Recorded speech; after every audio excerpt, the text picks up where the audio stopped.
Praegu me seisame kohas, mida võib pidada Alatskivi koha nime esmamainimiseks. 1582. aastal ehk siis 16. sajandi lõpus asus siin vesiveski, mida muuhulgas haldas Liivide perekond, kellest hiljem siis Võrsus kuulus kirjanik Juhan Liiv, kelle talu siis asub natukene Alatskivist lõuna pool. Kust me seda teame? Me teame seda sellest, et meie ajani on säilinud nii Poola kui ka Rootsi riigi maarevisjonide aktid.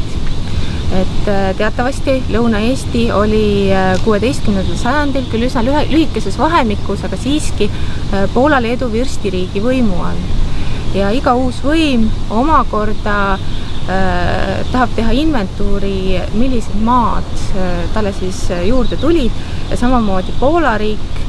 Ja sellest siis ongi meile säilinud 16. sajandi maarevisjonid, kus siis esimest korda ongi mainitud seda veskit siin, küll nime all Alaminski, mis on, arvatakse, et siis hiljem see nimi Alatskivi sellest tuli. Peipsi järve veetase on alati mõjutanud kohalikku elu.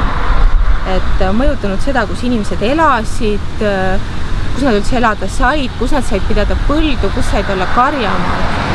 Samuti on väga olulised väiksemad veekogud, mis on Peipsi järvega seotud, nagu näiteks Alatskivi jõgi. Ja Alatskivi jõge ülespoole, Suudmest ülespoole